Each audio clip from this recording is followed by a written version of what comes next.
Sir जिस तरह से जी सर, जिस तरह से महंगाई की मार पड़ी है, इससे पहले हम देख रहे थे कि पेट्रोल डीजल के दाम में इजाफा हो रहा था, उसके बाद सब्जियों के दाम बढ़े, और अब जिस तरह से सिलेंडर पर भी महंगाई की मार पड़ी है, किस तरह से आप देख रहे हैं इसको?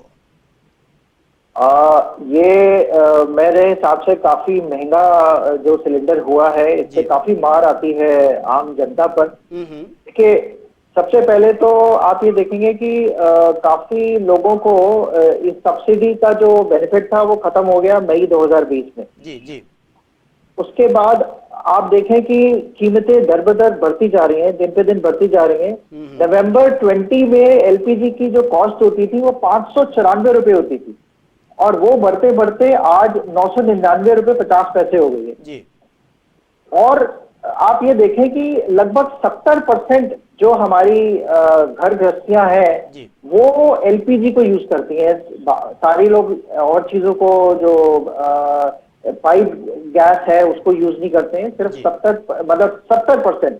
तो इसका मतलब जो 70% जो लोग हैं उनके घरों में जो महंगाई है उसका असर पड़ेगा। उनकी जो आमदनी है वो जो डिस्पोजेबल इनकम है वो उनकी लिमिटेड हो जाएगी इसकी वजह से। तो ये काफी मेरे हिसाब से बहुत बड़ी मार है जो पड़ी है। बिल्कुल, लेकिन संदीप जी, जिस तरह से महंगाई की मार बढ़ रही है, और उससे पहले कोरोना में बहुत बुरी स्थिति थी, लोगों के रोजगार चले गए थे, नौकरी नहीं मिल पा रही थी, बमुश्किल अब पटरी पर थोड़ी सी जो है लाइफस्टाइल लोगों की बदली है। क्या आपको लगता है, क्योंकि अगर बैलेंस चीजें नहीं होंगी तो आने वाले वक्त में मुश्किलें बढ़ सकती हैं? बिल्कुल नहीं, मुश्किलें देखिए, मेरे हिसाब से जो नॉर्मली जो इकोनॉमिस्ट बात कर रहे हैं, ये साल हमारे लिए काफी संघर्ष वाला साल होगा। इसमें महंगाई की दरें बढ़ेगी। आप देखिए कि वो क्या रहा है कि जो इसका कारण पहले अगर हम जाने तो जो रशिया यूक्रेन की वॉर चल रही है, क्योंकि उससे जो है जो पेट्रोलियम प्रोडक्ट्स हैं उनमें जो रेट्स है उसके बहुत ज्यादा बढ़ रहे हैं। आप देखिए कि पिछले मेरे हिसाब से 2 महीने से जो रेट है क्रूड के बढ़ते जा रहे हैं। 110 बैरल का जो रेट है, $110 पर बैरल का जो रेट है वो लगभग इसी के आसपास ये ऑयल जो है, क्रूड ऑयल घूम रहा है। तो उसकी वजह से जो है हमारे सरकार के ऊपर, हमारे ऊपर ये जो है कॉस्ट हमारे ऊपर ये आ रही है, और महंगाई, और उसका असर नेचुरली यही होता है कि जब आप देखिए कि सारी ट्रांसपोर्टेशन के अंदर डीजल इस्तेमाल होता है, जो आवाजानी जो होती है, जो मटेरियल इधर से उधर जाता है उसमें डीजल का प्रयोग होता है, और डीजल अगर महंगा होगा तो नेचुरली हर वो जो भी प्रोडक्ट वो लेके जा रहा है, सारे ही प्रोडक्ट आप मान के चलिए वो सारे के सारे महंगे होंगे ही होंगे। जी। तो लेकिन जी संदीप भटनागर जी, लेकिन जिस तरह से सब्सिडी का आपने जिक्र किया था कि धीरे धीरे उसको खत्म कर दिया गया है, टैक्सेस की अगर मैं बात करूं, क्योंकि केंद्र सरकार की तरफ से कहा जाता है कि अगर राज्य सरकारें टैक्सेस में कुछ कमी करती हैं तो हो सकता है कि आम इंसान को थोड़ी राहत मिल सके, इसको आप किस तरीके से देखते हैं? हाँ, कुछ हद तक ये बात ठीक है कि अगर राज्य सरकार जो है, जो क्योंकि देखिए बहुत बड़ा जो पोर्शन होता है क्रूड का, जो पेट्रोलियम प्रोडक्ट्स का है, वो टैक्सेस का है। ठीक है। जो कॉस्ट है वो तो काफी कम है, लेकिन टैक्सेस में बहुत ज्यादा है। उसके अंदर वैट है, एक्साइज है। तो अगर राज्य सरकार इसकी जो वैट है इसको कमी करेगी तो नेचुरली थोड़ा फर्क पड़ेगा।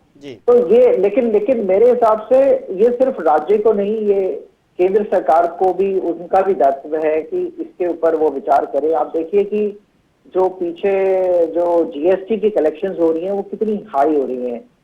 पिछले महीने की जो जीएसटी कलेक्शन है वो 1,68,000 करोड़ की है। तो आप ये देखिए कि धीरे धीरे ये बढ़ती जा रही है, यानी कि सरकार की जो किटी है, जो टैक्स का जो फंड है वो बढ़ता जा रहा है। तो उसका जो बेनिफिट है वो इसके ऊपर आना चाहिए, उसका पास ऑन होना चाहिए। उससे क्या होगा कि जो हमारे पेट्रोलियम प्रोडक्ट्स हैं वो कम होंगे, उससे इन्फ्लेशन के अंदर काफी सुधार आने की पूरी उम्मीद है।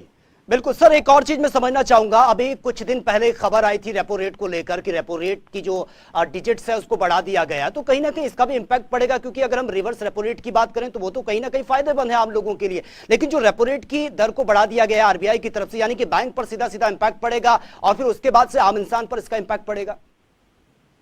एक्चुअली देखिए, इसके दो पहलू हैं।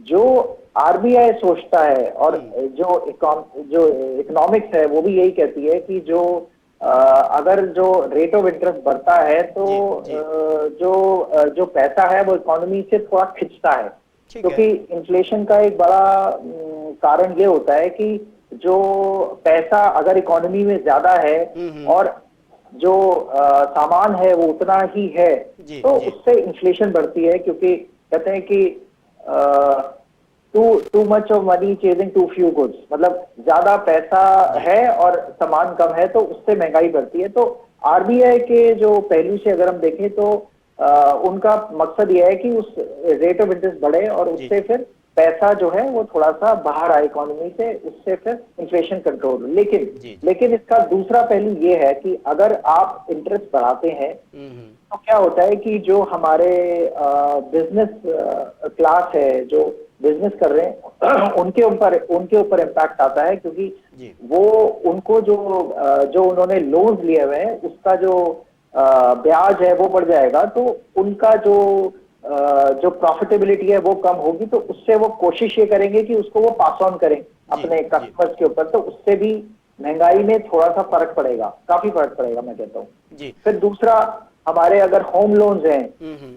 जिन लोगों ने होम लोन्स लिए हुए हैं, जिन्होंने व्हीकल लोन, कार लोन्स लिए हुए हैं, तो जी। उनका जो इंटरेस्ट है, क्योंकि उस पर भी इंटरेस्ट का फर्क आएगा जब ये रेपो रेट बढ़ेगा, तो रेपो रेट से बैंक रेट बढ़ेगा, बिल्कुल। तो उससे क्या होगा कि हमारी इंस्टॉलमेंट्स बढ़ेंगी, हमारे जो इंटरेस्ट बढ़ेगा, तो हमारी अगेन उसमें डिस्पोजेबल इनकम हमारी कम होती है, तो जी, जी। उसका भी इम्पैक्ट हर घर में आता है जी। इंटरेस्ट का। बिल्कुल, लेकिन सर एक और चीज मैं समझना चाहूंगा, क्योंकि अगर हम यहाँ पर इनकम के सोर्सेज देखें, वो या तो बहुत लिमिटेड दायरे में रह चुके हैं या फिर वो खत्म हो चुके हैं, क्योंकि इससे पहले कई लोगों ने अपनी नौकरियां जो है वो छूट गई है, उनके हाथ से निकल गई है, कमाई का कोई साधन नहीं बचा। ऐसे में बढ़ती महंगाई का स्तर, यानी कि ये पूरी तरह से बैलेंस होना बहुत मुश्किल है, क्योंकि महंगाई का स्तर लगातार बढ़ता जा रहा है, सोर्सेज नहीं बढ़ रहे हैं इनकम के। जी जरूर जरूर, जी। क्योंकि आपका कहना बिल्कुल ठीक है सचिन जी, क्योंकि हो क्या रहा है कि एम्प्लॉयमेंट जो है इतना जनरेट नहीं हो पा रहा है, अनएम्प्लॉयमेंट रेट बढ़ रहा है, तो उससे क्या हो रहा है कि जो हमारी जो यूथ है उसमें एक डिससैटिस्फैक्शन बढ़ रहा है। उससे क्या होता है कि हर घर के अंदर अगर अनएम्प्लॉयड लोग होंगे तो नेचुरली हमारी जो इनकम है, एक घर की जो इनकम है वो कम होगी, और उससे हमारा जो है डिस्पोजेबल इनकम कम होगी और हम चीजें भी कम खरीद पाएंगे, हमारी इसका इम्पैक्ट जीडीपी के बिल्कुल ऊपर। संदीप भटनागर जी, माफी चाहूंगा, आपको रोकना चाहूंगा। चलिए, बहुत बहुत शुक्रिया फिलहाल आपका।